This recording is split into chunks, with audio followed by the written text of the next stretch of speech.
we'll begin the school board special study session this evening. Welcome to everyone that's here. We have two remotely, Melissa and Enrique.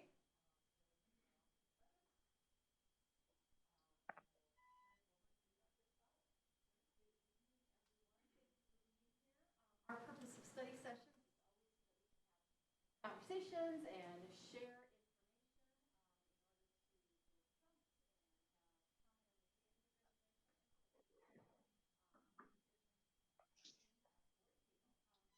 agenda item. This is a follow-up to bring back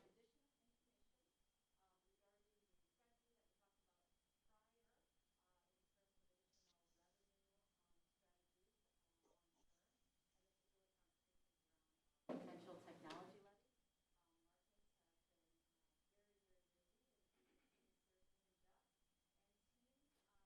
Ready to make sure that so with that, Chair Shivik, I will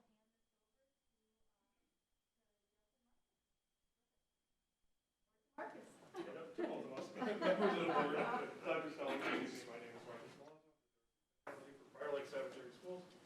We're here tonight to continue the discussion. At our last meeting, we started the conversation and we had a number of takeaways and things to do.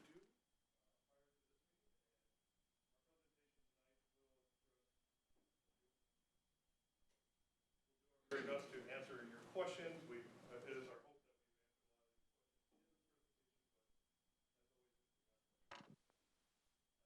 hope that we're going to go through this presentation and then have that kind of conversation. Sound good? All right. So tonight, again, we're meeting, special meeting to discuss a potential tech levy. So last time we met, these were all the things that we were talking about in the themes of that meeting, and tonight's laser focus on the potential tech levy and conversations wrapped around that. And just to jump in on that too, this is a follow-up to last spring's work through the budget process where stakeholder feedback was encouraging us to look for additional revenue opportunities and themes.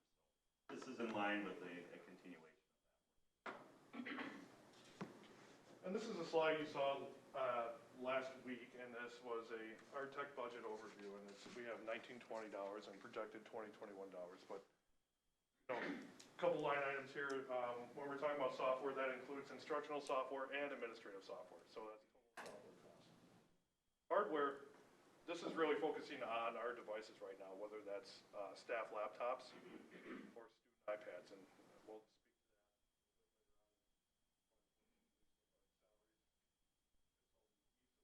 Content subscriptions are a number of e-content subscriptions that we have out there as we replace textbooks with e-content.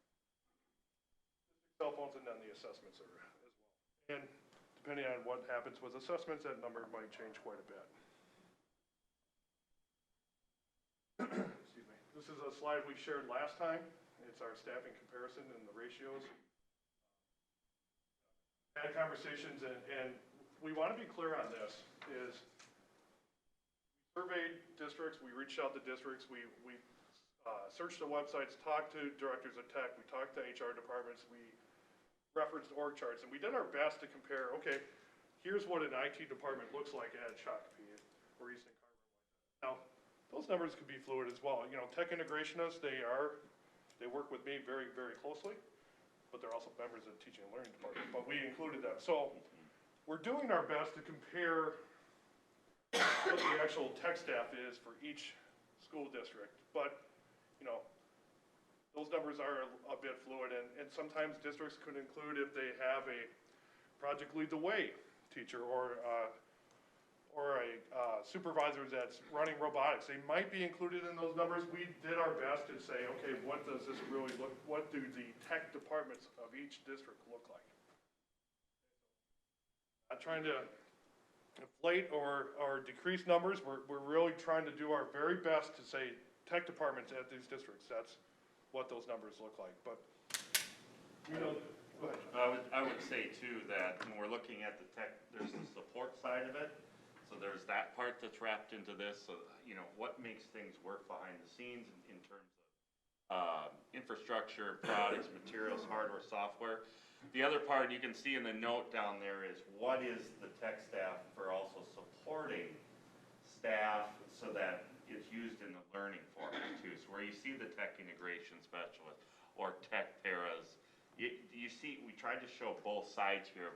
What is, when we're talking tech staff, there's the, how do we make the product work, and then how are we utilizing the tools for learning? And so, again, that's what led to this, and I think too, you know, as part of this conversation, looking at, you know, long-term strategy for tech levy is, you know, as we look at this, we see that we're on the higher end of the ratio, but also too, I don't think we have anything in mind of what that perfect ratio would be. We'd certainly want to go through, analyze our current tech department roles, responsibilities, how are we going, how are we currently providing support, as well as the classroom, the business side of things, the technology, the software, the hardware side of things, in order to determine, you know, what would a ratio look like for Prior Lake Savage Area Schools to support. I don't think, and you hit on this, we're not saying any one of these is better than the rest. It's what is it that really we would need as a district to support our stakeholders through technology. Best fit for us. And I have 2 team members that run the print shop. They're not included in these numbers, but they responsibilities.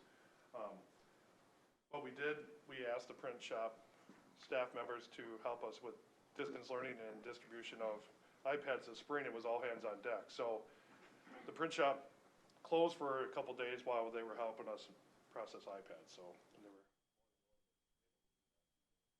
the help was greatly appreciated. Just to clarify, Yeah. You're basically saying that our ratio of 1 tech staff to almost 600 versus, let's say, Shakopee's of 1 tech staff to almost 228 is not an apples-to-apples comparison.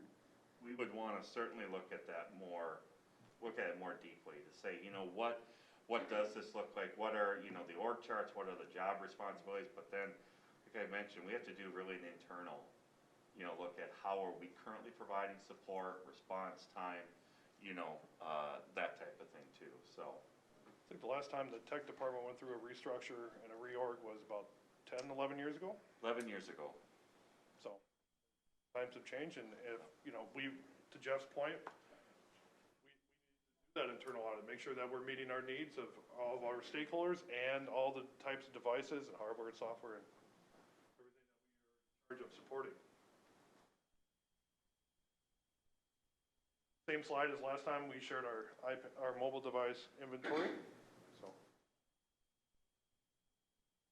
one of the things that we were asked to provide is what would a potential tech levy look like and what would the areas of focus be. So this is what we've identified as our 3 areas of focus for a potential tech levy. It would be number one for a good reason is student and staff devices. And that would include a comprehensive one-to-one initiative for grades K through 12. And you've seen in the last presentation, you saw a number of options of what that looked like. I was asked to bring more options to tonight's meeting, which I'll share with you here in a little bit. And then we do want to factor in our staff computer replacement, and that is laptops and desktops. So we have office staff that still are using desktops that don't have a MacBook Air. You got to consider all that. So it'd be laptops and desktops. Our second area of focus would be instructional software and network infrastructure.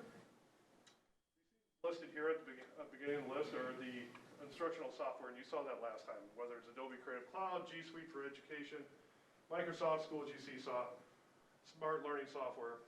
That is all of our instructional software that kids use on a daily basis, or teachers use for direct instruction on a daily basis.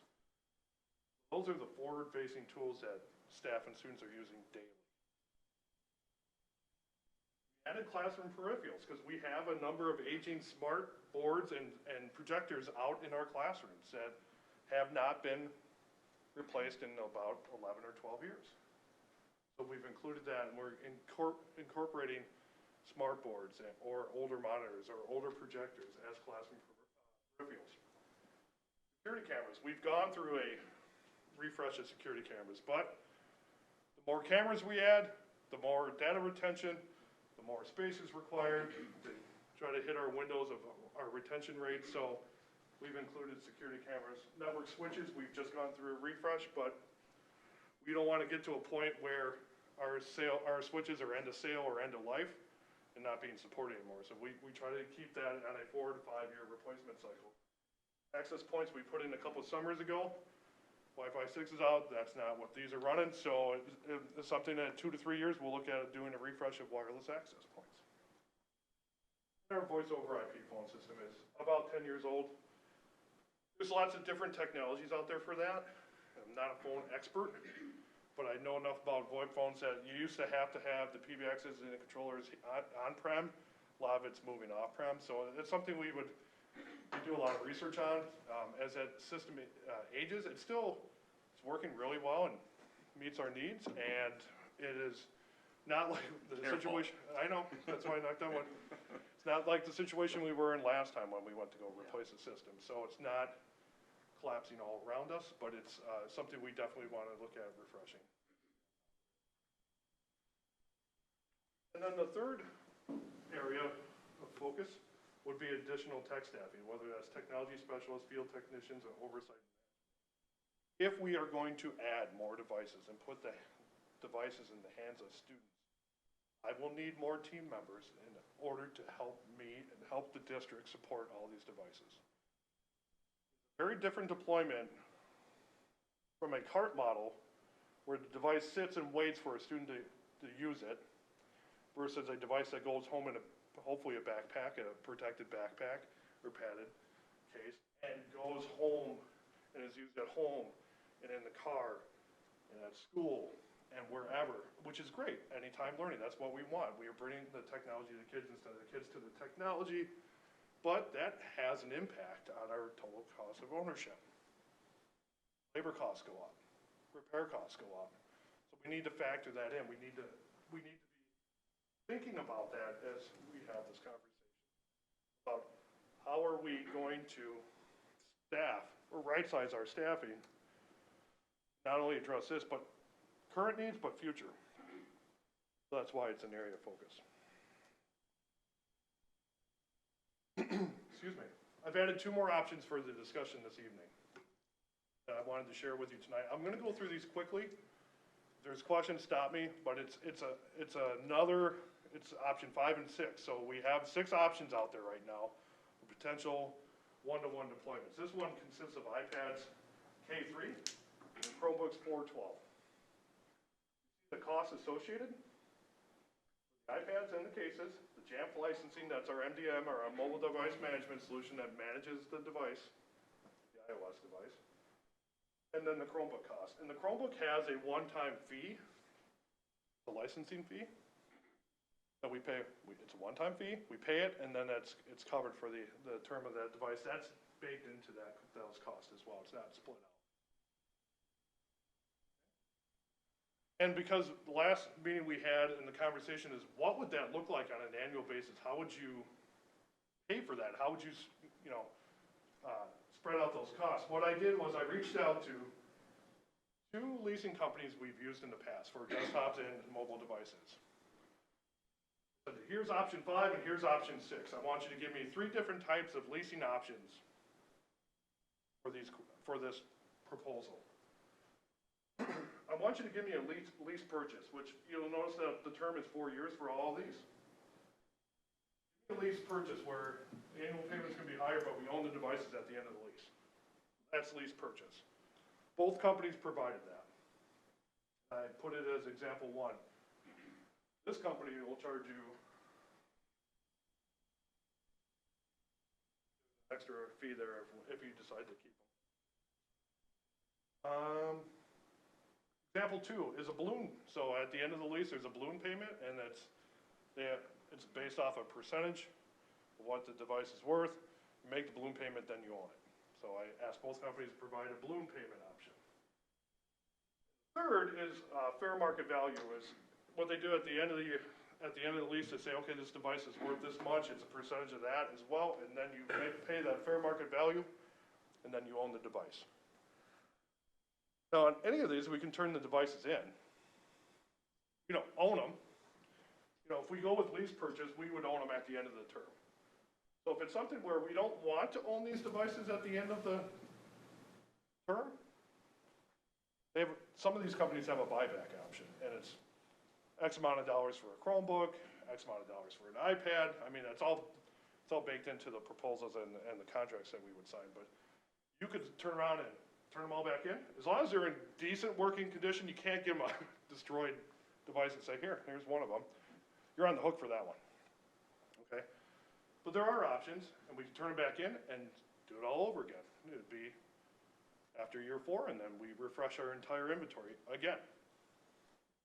Don't own them, okay? So, provided this as a context, as an example of some of the types of leases we've used in the past for our devices.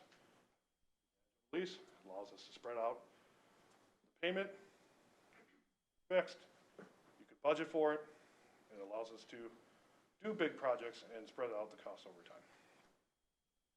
Jeff or Marcus, can you just answer, if we were to go with one of those options where we own it at the end, but we want to, let's say, offer it to students for sale or something like that, is there a tax implication or anything like that on that particular option? Because I've seen school districts do that, where they say, hey, we're going to swap it out, but if you want to buy your current device, it's going to cost you $100 or something. Right, like at a fair market value that the district Right. establishes? Right. Right. So the question is there a tax? Is there, What's that option do we have to, look like? Does that go against the net present value of the current items, or does that completely considered revenue and we get taxed on it? That I don't know. We've not done that in the past. Like, we've done leases before with equipment where we owned it at the end. Yep. If we were to look at that where we would offer to students, we'd have to do more research. Okay. Yep. Just about every lease we've had, we've always leased and then we've owned. And then repurposed, because we've usually found that we've been able to get a couple more years of some usage out of it before we have to pull them out of inventory. Option 6 is a one-to-one iPads, K through 3, Chromebooks 4, 8, and MacBook Airs for grades 9 through 12. Another option that someone had asked me, hey, please provide this so that we can have a conversation. One deployment. Then your cost of iPads plus the iOS JAP license. Chromebooks with their licensing fee baked in. The MacBook Airs, what they would cost. JAP licensing for Mac OS, and it is double from what it is for an iPad. Just clarify something, when we look at that 4.2 million, that's the total cost at the end of 4 years. That's not the annual lease fee. Correct. Just to make sure that we don't get sticker shock from the Yes. end value, we actually look at the cash, at the Thank you cash for- flow. Thank you for pointing that out. That is the total cost. Right. Yep. That is the amount we would try to go out to these companies and get a 4-year lease for. And spread that 4.2 out over 4 years. Your next slide. So our leasing options for this option number 6. And again, it's a lease purchase from both companies, a balloon payment, or a fair market value. Yes, sir. Marcus, of your current roughly $500,000 that is hardware in the current budget, how much of that number, because I'm trying to get a handle on Yep. the $500,000 that is currently in the budget. Yes. Right? Yes.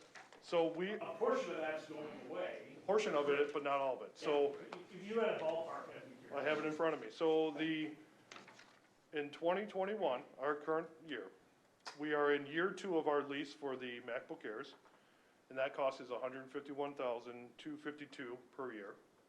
So we're in the second year of a 5-year lease for the MacBook Airs. And we are in year 4 of a 4-year lease for the iPads, the student iPads.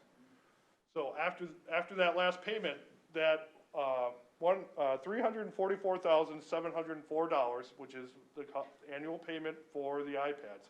That comes off, but the MacBook Airs stay on. Yes? We're not leasing Google Chromes? Just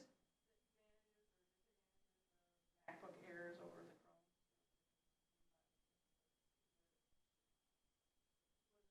I mean, it's, difference in, quite a bit difference in price, so. Price, performance, what you can, apps that you can run. I mean, a Chromebook is designed on the OS that it's gonna go make an internet connection and go toward G Suite for Education accounts, whichever kid has one, and leverage those tools, whether it's slides, docs, sheets, drive, and storage. So MacBook Air has a whole app OS or universe wrapped around it as well. Chromebooks do run some apps, outside of G Suite. But MacBook Airs, they have a whole universe of apps built around its OS. So they both have keyboards. That was a conversation we had last time, is the need for older kids who are doing document creation to have physical keyboards. They both have keyboards. Well, that kind of leads to my next, so from a staff perspective, like feedback from the staff as to what, what they have going in the classroom and, high school wise, middle school, whatever. What's their feedback on this? The device and how it's being used. Right. So is your question, what is the feedback we're hearing from current deployments, or what are the feedback that we've heard or are about to gather about our 6 options? So I guess, where you're at with it, I guess both. Okay. I would like to hear what the past has been. Sure. But then I would like to hear what we're doing for. Sure. Whenever you deploy a new device, there's a learning curve and there's some anxiety wrapped around that. It's like, don't take what, I'm comfortable with this, and now you're taking that away. And if you recall, we let staff, the teachers keep their iPads for additional year, as we transition to MacBook Airs. So I've heard really positive things about the MacBook Airs and what they can do and how they're fitting into the curriculum that we are delivering and deploying, especially in distance learning.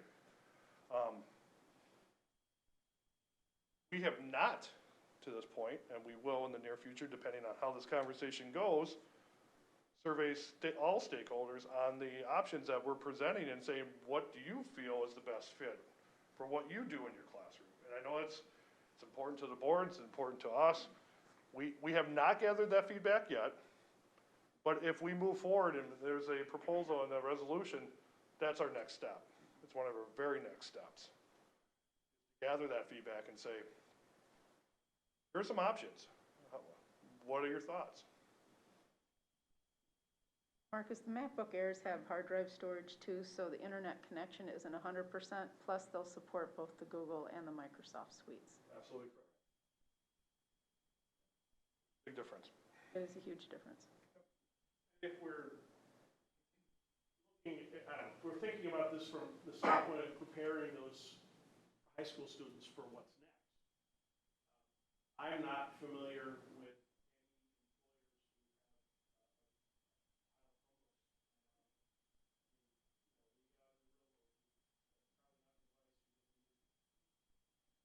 And a complaint that I've gotten quite a bit from students, they're not prepared when they try to take their business internships.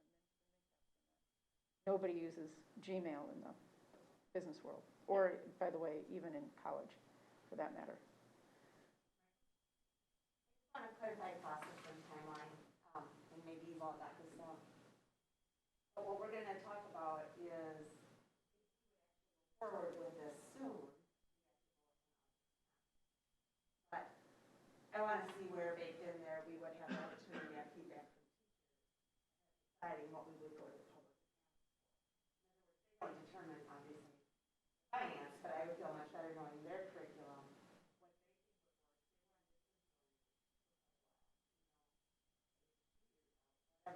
Based on what they're teaching, what do they need? Better knowing that, so I'm kind of caught in the cycle of where that all falls together. Our timeline.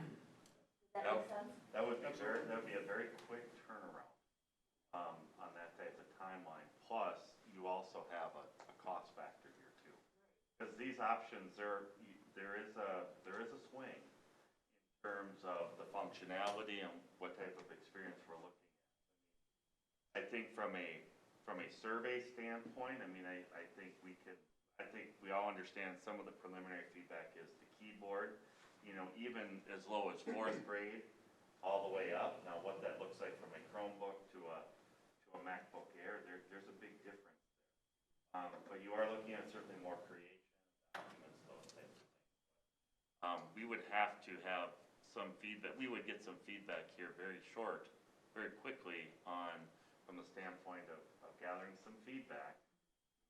There's been a lot of surveys going out That's my currently. concern right now is the density of what's being decided with getting accurate feedback from them, because we all have different experience with our own devices. But in a As a group of perception. 7, I want to know what our frontline Yeah. and the trenches staff say they're teaching with it. Not that they wouldn't adapt, but I just would really want that to be a thorough process. That's a good point. I just want to make sure I'm understanding how. You know, here's the thing that I have is that, first of all, let's say as we start this next school year, the idea may change of what combination is correct. I think the most important thing is that we decide on what our spend limit's going to be, what we're going to take to the taxpayers. Because really, what we really want to do is establish that comprehensive, larger vision on how we want to prepare our students going forward. And technology changes rapidly, okay? The Chromebooks next year may come out with something with a hard drive. They may find that they're losing market share. We may find we want to switch the model. I'd like to know what our goals are. And if we say our goals are to have them experience the suites that are available that they're going to need to prepare them for college or for work, regardless of what that suite changes to be, we want to have the capability of doing that. If we say we want to give our high school students access to a command line interface so they can actually take computer science, develop, let's say, Python scripting or Java or whatever they're learning in their computer science courses on a hard drive and not be dependent on the internet, it's those types of decisions that are going to matter, not necessarily the actual technology. You back into the technology. You don't start with the technology and then create boundaries around that. So that's kind of what I would like to hear from the teachers more or less than, you know, what are you going to, you know, which device, and sometimes there's almost a religious affiliation to the operating system that they use and what they're used to. I'd like to see us come above that and talk about what's really in the best interest of the students. From a capability standpoint, I don't think anyone denies a keyboard's necessary, but after that, it becomes fairly fluid. No, I think there's something to be said there for what are the conditions that we want to create at the different levels. And I think one of the things that we've seen and we understand, or just in some of the we need to vary by, there's a difference between primary and intermediate elementary. Middle school has also a different level of need, as well as high school, and then you start thinking about college and career and readiness after that. And so I think we have to have the space for that conversation and also recognize it's not going to be a one-sided.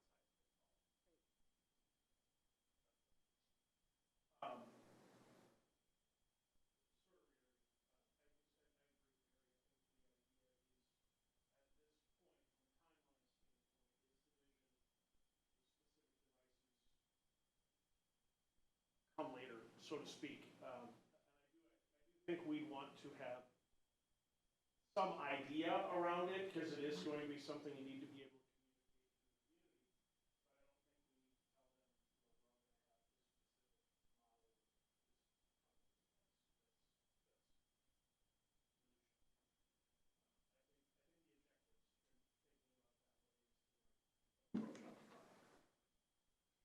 I understand that. I just meant in terms of like.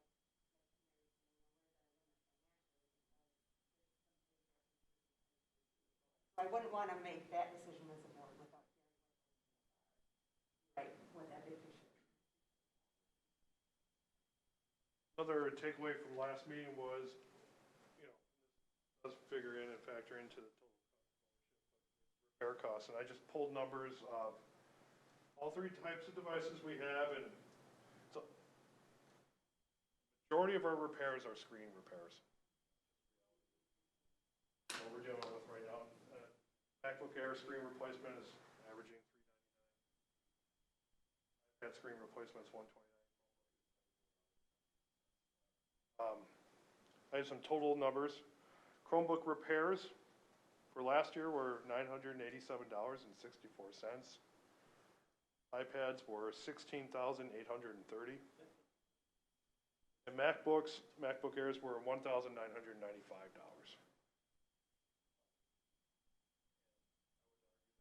Majority were, if not all, were screen repairs. A couple keyboard issues. Because that question was asked, I wanted to bring that back to the board and say, here's our world as far as break fix and what the costs are. And, yeah. Isn't there Good, and that's something we definitely want to look at moving forward too, is that whether we are going to, if we, potential tech levy and that conversation moves forward, we do go to a comprehensive one-to-one, I would strongly encourage and recommend that we do look at an insurance plan for these devices. Because if they're going home with the primaries or the seniors, you know, we're going to want to definitely look into that, so, right? So, there is, and we would absolutely look into that. Well, I mean, but we're not doing anything now. Like No, we're not. Parents. We're not. Pay. If I thought they paid. I mean, I thought parents paid to get it. if we have reviewed the piece of equipment and if it's accidental, we eat the cost. If it's purposeful or we deem it as you tried to bend this iPad in half to see how strong you were and see what the tensile strength of the device was, then we're going to charge you. Yeah, it's Mary. Other school districts bring home a technology agreement, and the common denominator that I've seen is that you're allowed one mistake, and then after that, then you go to that little if then else, you know. Yeah, it's billable after that. Right. Had them come back to us bent in half and said, oh, it fell out of my backpack. Nope. so, but it's a teachable moment. It's a teachable moment. So you don't let them get away with the tire tracks and the iPads either? No, okay. Yeah, we've seen a lot. So, just our levy referendum comparison again. Where we're currently at. Did not have Julie create a slide saying if we go out for 2.5, this is where it's slotted, or if 3.5, but if it was 2.5, we would land here between Lakesville. That would slot us between Shakopee and Eastern County. We didn't create new slides for that. We wanted to show that to you, but that's where it would slot us.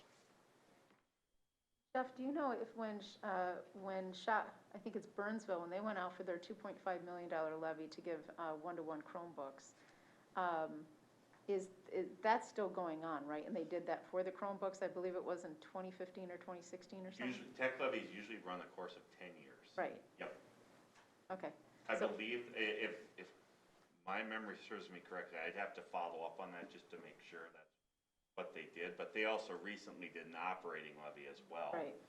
So they do have both, but yeah, I believe their tech levy was for very similar devices, I think Chromebooks. I could check on that if you need me to. I saw the old newspaper clipping, I believe it was 2.5 million, and I thought it was in 2015, so it was an odd year. And this is, I think, Julie reached out to Ehlers to talk about what the annual impact would be on 3 different levels of a technology levy.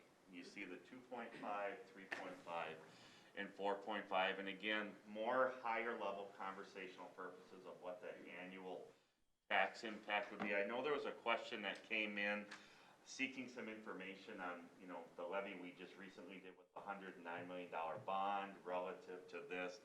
I would rather have Julie respond to that question just to make sure that as we're providing that information accurately with the same comparison there. But at face value, looking at it at this type of taxes payable, you can see what the impact would be on that average estimated market value home as far as commercial apartments, things like that. Quick question. Dollar amount on this kind of a levy would remain flat. over year, Correct. which means if we are continuing to grow the tax base. No, this is where That's my this is question. where tax levies do differ. So the more the amount that homes would pay, and this is my understanding, which I would want to verify with Julie again, but it's my understanding that with a technology levy, the cost per student remains the same. So as more students come into the district and more families come into the district, there's more money that continues to come. It follows the students into the Dollar amount up or down No. stays the same. So as more families move into the district on an operating, you typically see taxes. It's on a bond Correct. Right. Yep. that you see it coming down because the payments are fixed.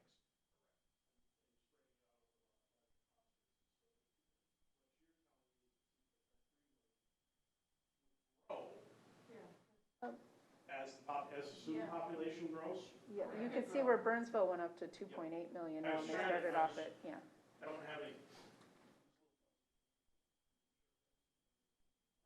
But, you know, I'm the one who asked that question, because when I went back and looked at, not the ops levy, but the bond for 10 years, of course, when we advertised it by month. And so if you break down, let's say a $500,000 home, even though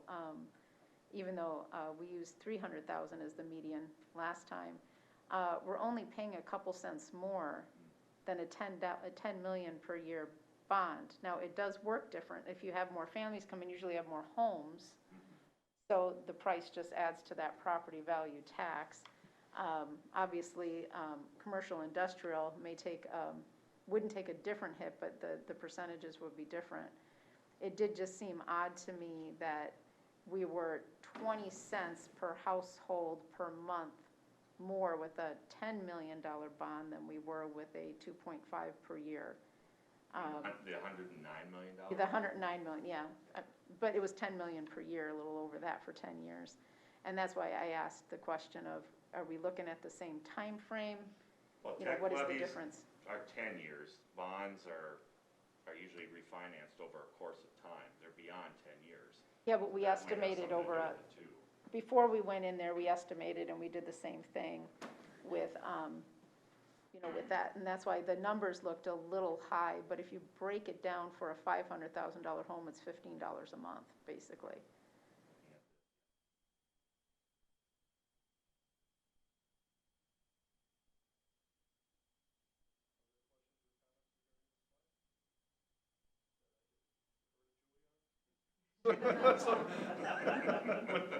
So I'm just making a list for her.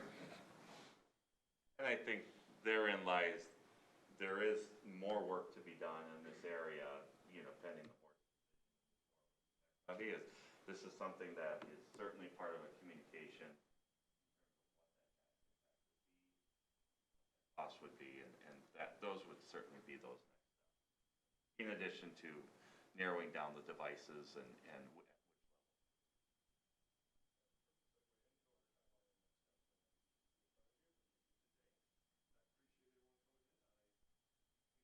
A special meeting that was called to come in and continue the conversation. Thank you. August 10th, the school board file with Scott County on August 21st.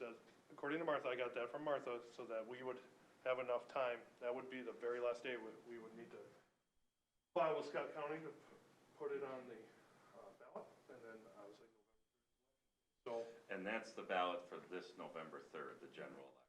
That would be the timeline, the most aggressive timeline we're getting it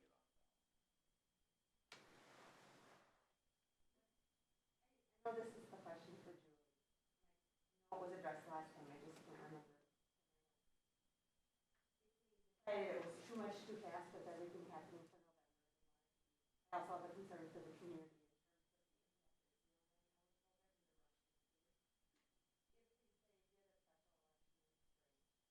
Or next November, in terms of the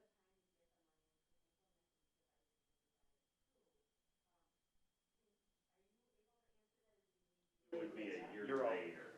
It would be a year time out. in spring, it'd be the year out, so spring or November would be the same time.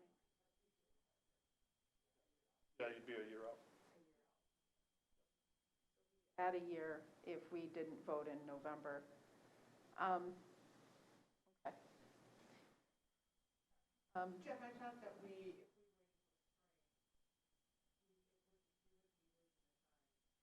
I thought there was some discussion about that.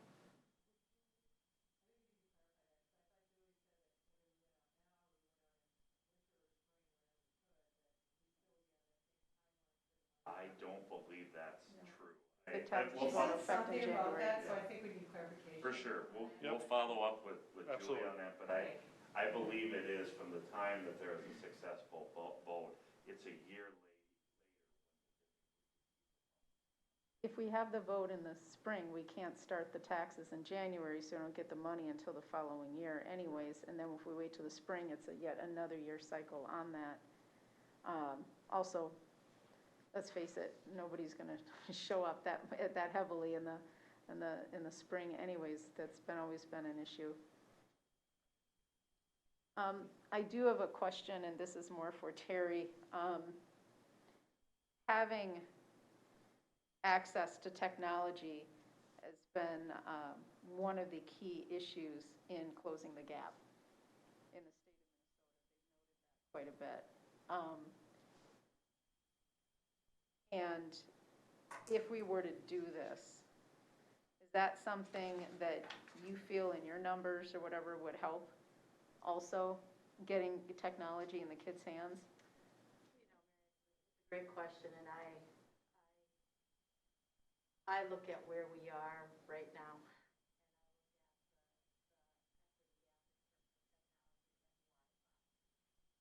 So moving forward, do I believe it's an advantage if kids have access to Wi-Fi and devices and can access books and curriculum on that? Absolutely. You know, and I think that, and I love how Mark has said that, you know, it really becomes a 24/7 learning opportunity.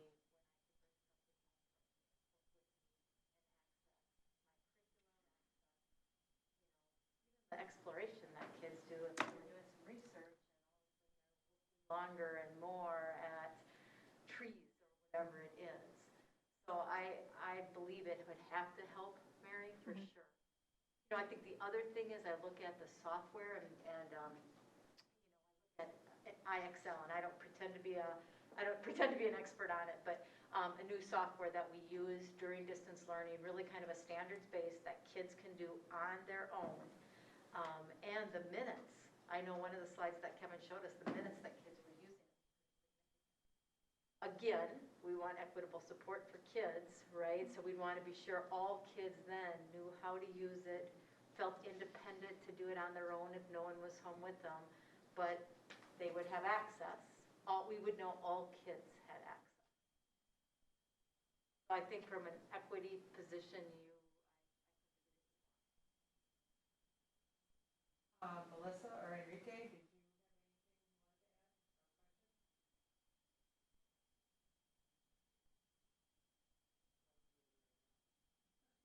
Melissa, you're muted. Did you want to talk? It looked like Melissa was speaking. Go ahead, Enrique, you've got yours unmuted. Yeah, I didn't have anything particular. It was a very good discussion. Yeah, definitely getting some clarity around the timing in terms of when it would go out for a vote and what the sequential steps would be after that in terms of when we would recognize those, I guess, the revenue from the tax base. Those are definitely important things to consider as we look forward to replenishing equipment and making sure we have this technology levy in place. Melissa? Can you hear me now? Yeah. Okay, perfect. Sorry about that. No, I don't have any questions. It's my understanding that on Monday then, what will happen on Monday in regards to this topic? I think we need a general consensus that we want to move forward with a tech levy and go and vote on Monday, or if we are not interested in this meeting, decide that maybe we're not going to bring it forward. Okay, so on Monday, we'll be sharing whether we feel that we should go forward or not. I think I'd like to hear something tonight to get some direction as to where the board's at. If the board has an appetite to do it, then for sure we go forward on Monday with a vote. If there isn't an appetite to go out for a levy this November, I'm not sure. Okay, thank you for that clarification, Lee. My comment then would be that just this quarter, the district downsized key frontline teaching staff by 10 and a half employees, and the suggestion tonight to boost tech staff and to buy more tech equipment. I think our community, from what I'm hearing, when they knew that we were going to have the study session, our community would not support the suggestion for tech levy at this time.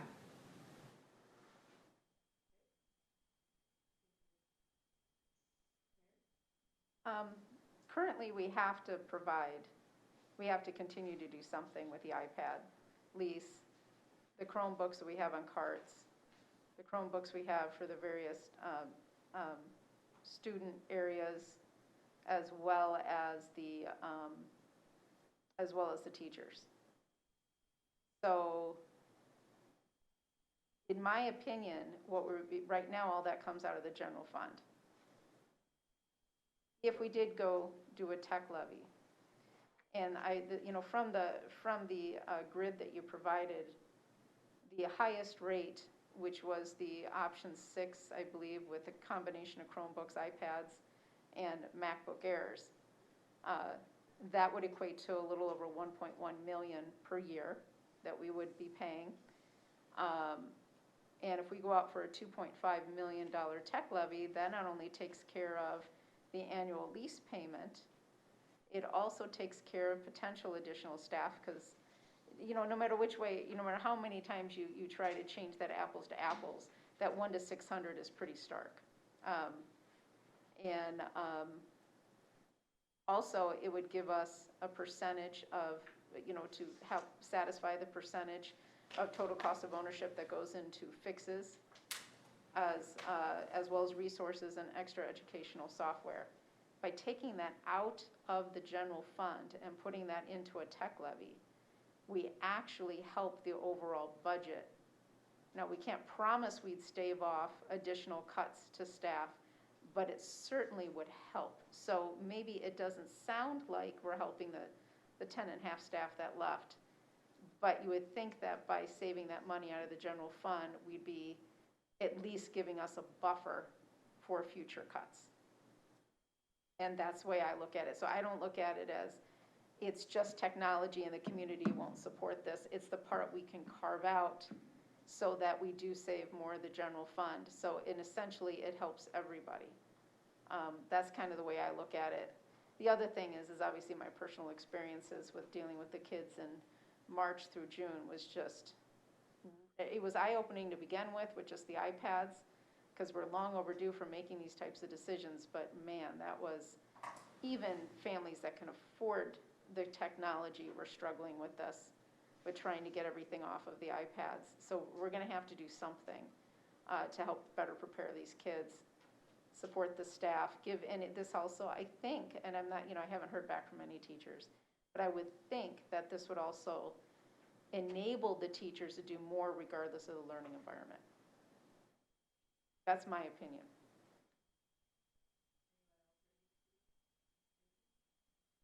I completely agree with what you're saying. That it's been an area that a lot of other districts have dedicated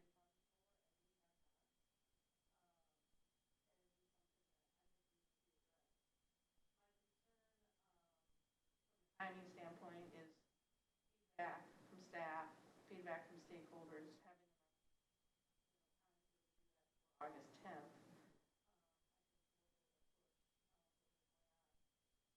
I don't think it's anything we should drop, but I don't know if I'm prepared to move it. From a budgetary standpoint, I think the October 1st numbers are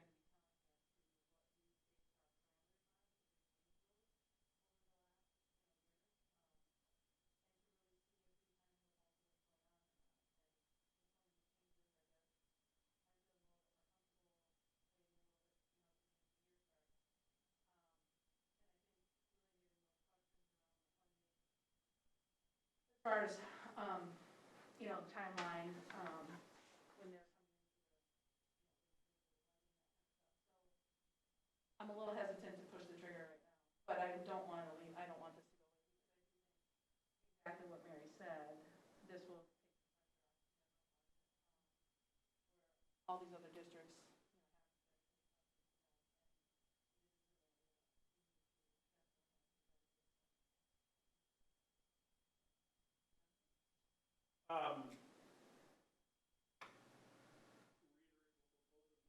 Said about the need and freeing up funds in the general fund. Kind of eyeballing it and looking at those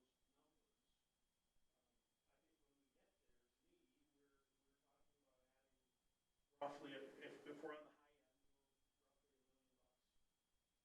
of annual expenditure for equipment, which is a portion of what you already have for equipment budget. But if I add that to the 2.6, perfect world,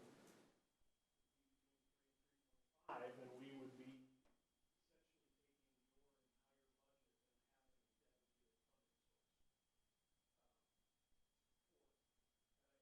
right way to do that in terms of going to the community is start, as Mary said, with our objectives, our big picture goals. What are we preparing our students for? Why do we need to be able to do this? And having spent a lot of evenings and weekends running around talking to people about 2 different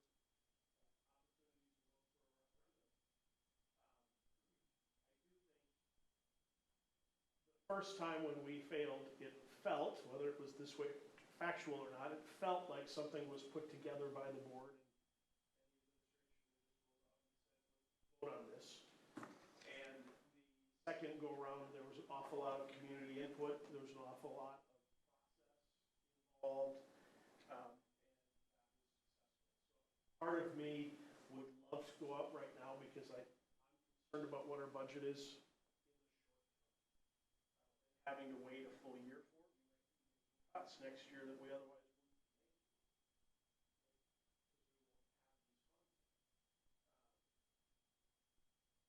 But I think from the standpoint of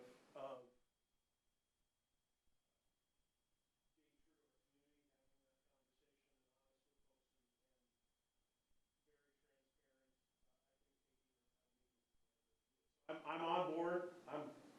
I'm fully on board. I'm not entirely certain. Can I ask something though? Because based upon the feedback from the 3 people so far, myself, you know, the feedback that I've received is when you break it down to a monthly amount, like was done in the second round of the referendum, and you say, you know, people just came off of this experience of having their kids be at home and not having the technology, with a large portion of the parents and all the parents being frustrated over the iPads. This is one area that when you're breaking down in that monthly amount and you say, hey, we're going to improve the technology your kids are going to use, that's a great selling point. And if we can limit this to say we're going to take the smallest amount and enhance that for your own kids, so you're not the one on the hook buying the laptop and trying to figure out how to use it for them and stuff like that. Does that change anybody's mind so far? I'd like to hear from everybody else before we start. I agree with the budget issue. I think we're not the only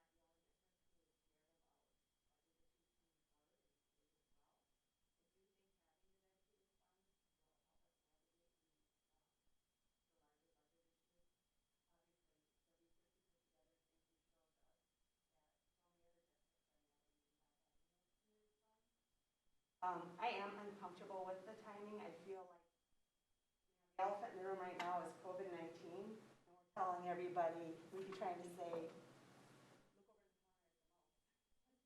We're all struggling with this right now, whether it's our income, our safety for our kids, or anything else. I do think it would address equity also to do this, and that's very important.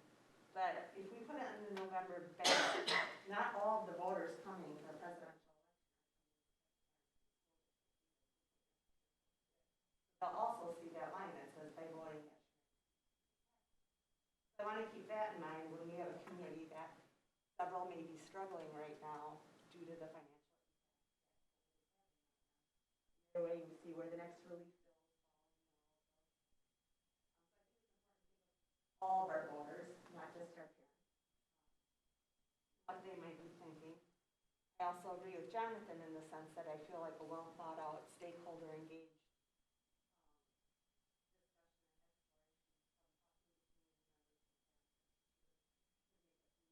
really intentional in what we're talking about reducing equity issues.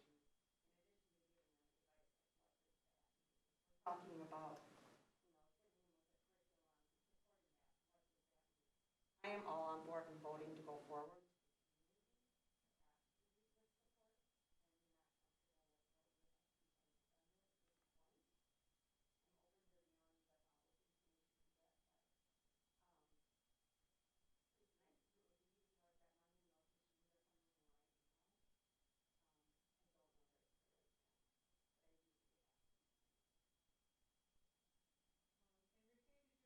Wanted to add? Put his face up there. Yeah. No, I don't have anything additional to add. Do you have an opinion on whether we should go forward with a levy this fall? Yeah, that, all right, so maybe I do have an opinion on that. Yeah, that's a pretty tough one, because it is kind of an unprecedented time we're in right now.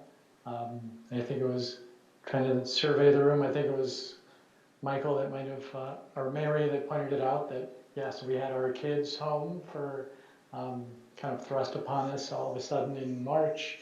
Try to work through that as best as we could with the technology we had. And we really got to see what those pain points were as a community, or at least those who were trying to support the children and even augment whatever the services were that the staff were providing. So I think, to Mary's point, it is kind of a ripe opportunity to leverage that fresh experience as we think about sending our kids back to school in some way, shape, or form. Does November feel right? Probably not in light of everything that's happening, but if you step through that, when does it really feel right for our community to do it, if not now? So I'll just take a few more words and say, yeah, November seems like an appropriate approach. Period. Does or not? I didn't catch It that. does or it doesn't, Enrique? Yes, November does seem correct? it does. Yep. Okay. Melissa, did you have anything to add from your first comment?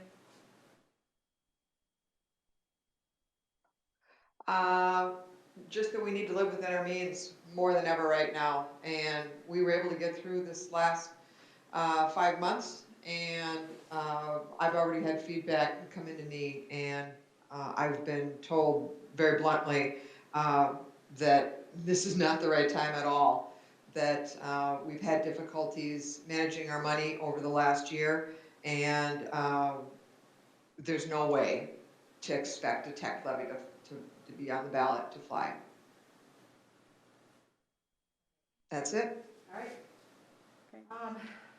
I believe we need a tech levy. I believe that for a really long time, but our community has not felt that way. They haven't had an appetite for it.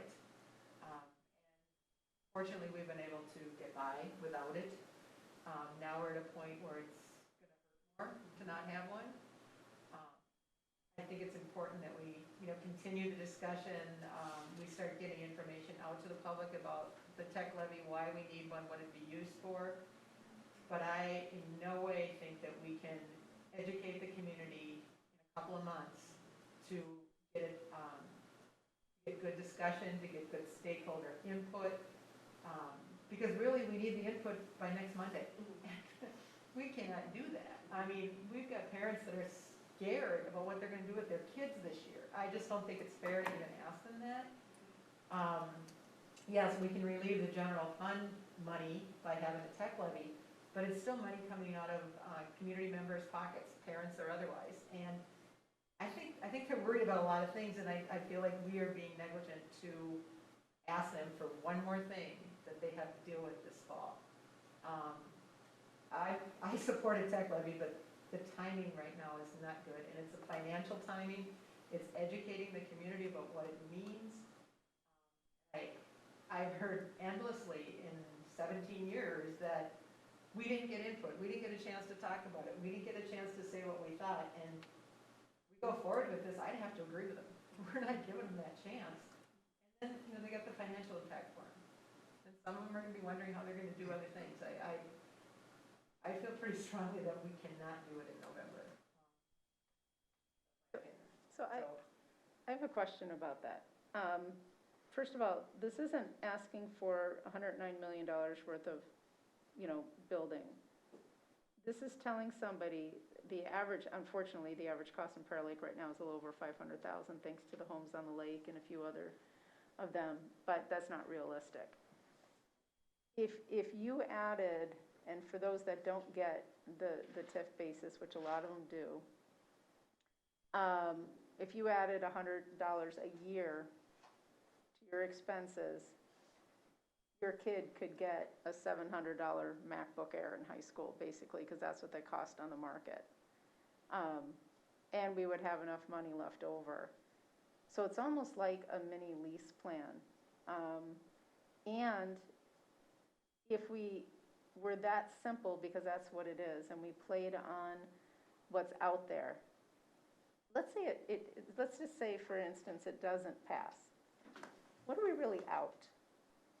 If we don't put it on there versus it doesn't pass, is that? Honestly, whether it's $100 a month, or it's $50 a month, or it's $10 a month, I don't feel we're being fair to our stakeholders that have told us endlessly, we want input. When was our chance to talk? And we're not really gonna be able to give them a chance to talk just because we've got a week to do it in. Well, okay, so that's what We cannot educate this whole district in 1 week about why we need a tech levy. I guess what I'm saying is if it goes on the ballot and we say, we're going to give it a shot, so they vote no. What is the downside? I just told you. No, I get that, but what is the downside if they just vote on the ballot box? And I mean, because if we wait a full other year, knowing that another cycle comes around, so the next year they start to get the money, and then we're out 2 years, and we're going through scenarios like this, and we've known, as you said, we've needed it for some time. Now we have a pain point, and the cost is relatively low if we go for the lowest one. I guess I'm looking at the pros and cons. I mean, so we vote for it. We educate people as much as we can, and it doesn't pass in November. Is that so bad as not offering it at all? I'm trying to think out of respect for our community members, it is, yes. And Melissa wants to speak. It is. It would be another nail in the coffin to decrease confidence in the district. We cannot afford that at this time. We can't afford it with our staff. We can't afford it with our parents, many of who are having to change schools this fall out of their neighborhood school, and we can't afford it with the taxpayer. It would be devastating. Devastating. I would, when you ask what we're out, here's part of my concern. We've got a few staff members in the room right here. I'm suspecting since mid-March have been working overtime.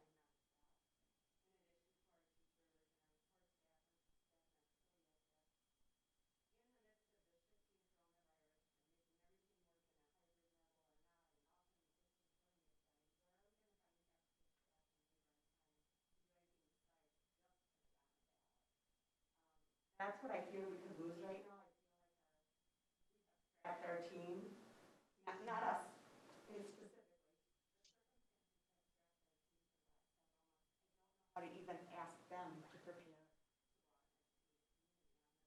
That's what I feel like we would lose.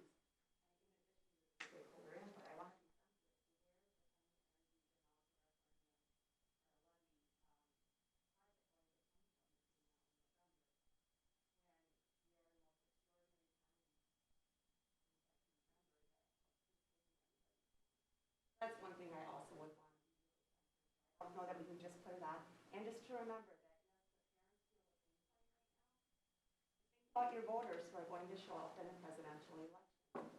I would bet parents are not the majority of voters coming, so we have a lot of educating.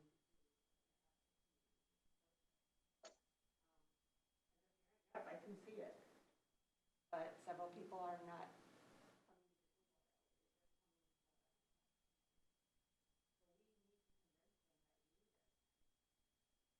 There's a smaller turnout in May meetings, the parents who really.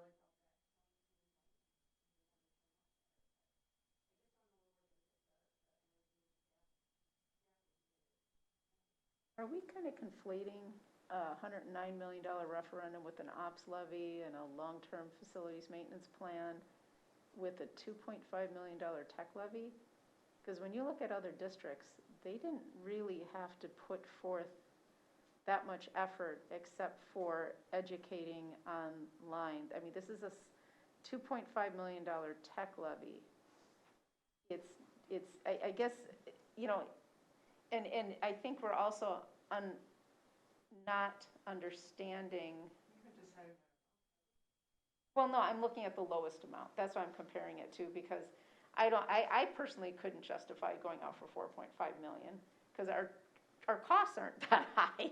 That would be kind of like going, oh, gee, we just want to make a profit now. I mean, Well, that's not what this is about. Yeah. That tech levy rather than putting a dollar on it, since we have. So I'm just doing the lower amount because that seems the most reasonable, but I can't, I mean, even from the numbers that Marcus, that you put out, I couldn't justify the highest amount. We're not paying that much now. That would be, that doesn't, maybe I'm wrong, maybe you guys were thinking of going out for more, but I didn't think that was on the table. I didn't think we discussed it. You know, we also have to look at the responsibility we have strategically, not just in comparison, because there's a lot of reasons why the first one didn't fail, and I don't think taxes were really that big of a deal, at least not with the people that I know that voted no. Well, we can differ on But, that one. yeah, and we do run in different circles. But here's the thing, if we don't at least try, we have to wait 2 more years, not just another year. And we are, how many school I districts? think we need clarification on how that works as to when we would go out. Clarification. There's something, Julie said something about it, and I'd like clarification on how Okay. it would actually take. Terry? I wanna thank the board for having this conversation. I think that when we ended the budget process last year, we said there's continued work that we're gonna have to do throughout the year. And we absolutely are. There are still a lot of unknowns, and there's still work that we're gonna have to do with our budget. I really appreciate, Marcus, the work that you put into this, have exactly this conversation. I appreciate what you said, Michael. I couldn't imagine asking our team to do more, but we would. I want that to be very, very clear.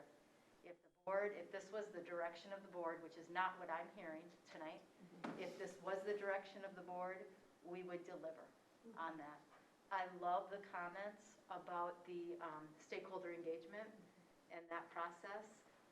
Mary, I don't know a district that has put anything on the ballot that it hasn't been a ton of work for the community, for the board members, or for the staff. So I don't think we can underestimate any of us, and you all have been around a lot of things. It is a ton of work, and you know, Melissa, the feel and the culture piece that you talked about resonates with me a lot. I know how worried people are about starting this year. I know how many questions they have. I want to calm them, to let them know we're going to be okay. And Mary, you're right. We're not okay in terms of where our long-term sustainability with technology in our budget is. But right now, maybe we just, what I'm hearing from the board is we keep looking at our budget in a very serious matter, continue to look at where we have to cost contain, what we have to look at, and continue to plan forward, I haven't heard anybody say this is off the table. As a matter of fact, I'm hearing quite the opposite. I've heard concerns about the timing for our community right now. And I want you to know if that's the direction and where we are now, that we will continue to look at, what else do we need to bring to the board to continue the conversation at what point to make a different decision than the decision or the direction you may provide this evening, to have us ready with the input from our staff, from our families, from our community in time to have a campaign that can be well planned and executed. Front and center, literally, since we went through the spring, people are much more aware of where the needs are and what needs to happen, what's lacking. And we can start educating the public soon. I mean, but right now, the timing is not good to go forward. That doesn't mean we don't start talking to them about it, saying this is what we can do, this is what we can do to help this process to improve.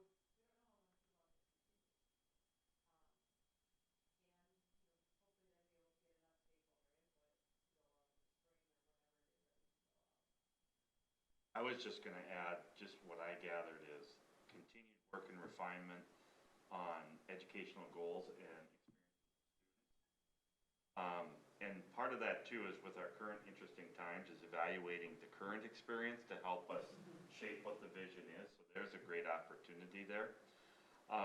So let's seek feedback on, with those educational experiences, what devices would help experience for that. And then the other point, other couple questions are the comparison between the $109 million bond, tax impact, and the tech levy, get clarification on that. And then the time frame of after pending a successful referendum, regardless of what the time is, when funds come in. So that's what I took away in terms of our work. And again, just echoing what you were saying, Dr. Stallo, our work would start and continue on that educational goal and experience feedback, so that the next time this does come up, or as a board, when we're talking about budget and long-term, it's not starting the clock again, waiting for stakeholder feedback. Marcus, you get feedback from the teachers all the time, and Jeff, I'm sure you do too. Do you, and I don't want you to speak for anybody you don't think you're qualified to, but if you can, what do you think would be the feedback from the teachers on this? In regards to what The devices options? or options? Well, not just the options, because remember, it's not, the technology to next week may change. It's the concepts and the going out for the tech levy, their appetite for it, because they get stuck in the middle a lot, but also their appetite for improving the technology that we send out to the teachers, to the students. Yeah. Can I personalize that? Can I internalize it and just share my thoughts? Absolutely. So I'm not comfortable speaking for all of the teaching I get staff, it. but, so I will respond, what my opinions and what my thoughts are. I see our fleet of devices aging to a point where we can't support them anymore. Once they reach a certain age and they fall off on versions of iOS and we can't update them to a current level, that has an impact on the instructional or in the instruction that students receive. We have aging devices. We don't have a sustainable way to fund a replacement cycle that our kids want or deserve.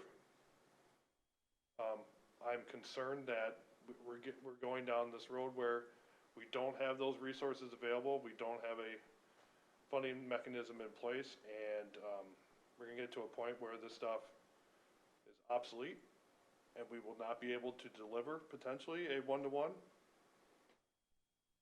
deployment, which we're working on currently with everything that we have in stock. So I have a lot of concerns. I want the very best for our students.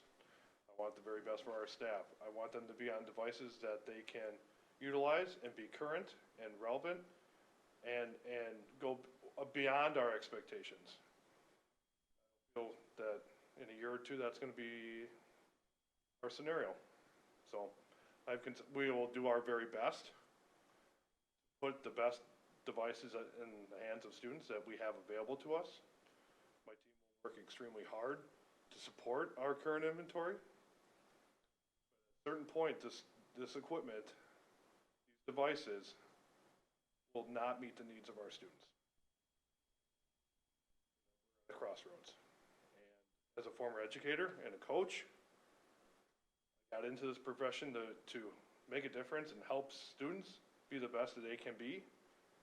Now, this is my 20-some year of being a director of tech. I'm aging myself, sorry, but 20-some years as a director of technology, and it's a field that you need to stay current in. You need to have a replacement cycle so that you don't fall behind, and then when you fall behind and you're not relevant or current, you have an adverse effect. I never want technology to be the hurdle. I want it to be the tool to aid and improve instruction. Those are some of my thoughts. Again, I was speaking from the heart and from my experience and from my desk, not anybody else's.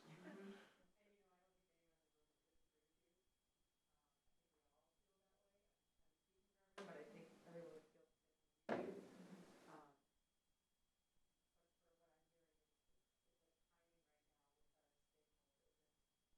I always believe in making a decision on what's best for kids.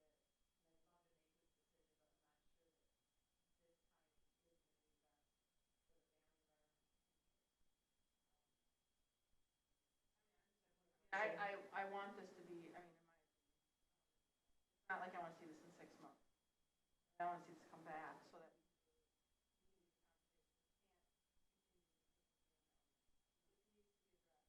I don't think we can get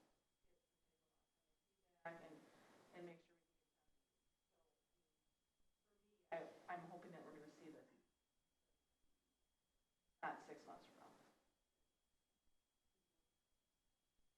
Marcus, one of the things that I think is important to mention, I think everyone needs to keep in mind, is that as things age, it's not just about getting the money in there to replace it. When you get to the point where things become obsolete, it actually costs more, because if you don't have a life cycle management plan that's active in technology, you have to go below subsistence level to go above subsistence level, and that is the normal financial model. So if something costs you $1 million a year to be able to keep things updated, once you let it go down below the obsolescence line, it'd cost you $2 to $3 million to come back out of that, because everything talks to each other, everything's integrated. So by not having a life cycle management plan, such as with the phones, then basically it actually costs way more to replace them. And you can't go on this roller coaster and expect to be sustainable, because you end up spending a lot more than you would have had you had a strategic plan. And I think that's something that we need to keep in mind. So the general feeling I have is that we're not going to go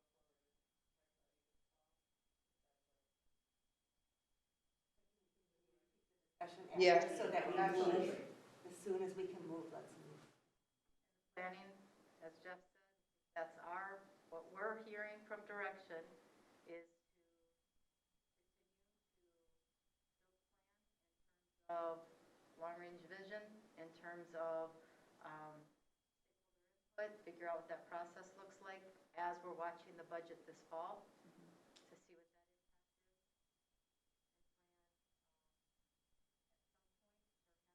Fall, to bring something back to you, is that what? All would be. At the latest. Okay. If we could do something sooner, I know that we've got a lot going on here, and especially the next few weeks, and I don't know what's happening, even people without kids want to know, are you going to school or not? But the sooner that we can get that going and the sooner we can start educating people, I think the better. And I agree, I don't think any of us want to lose the conversation. We'll look at a timeline and bring something back to you. Correct. Thank you for Pleasure. Thank you for coming and having the discussion this evening. I know this was a special meeting called, and I appreciate thought and the discussion, and we're going to work our very hardest for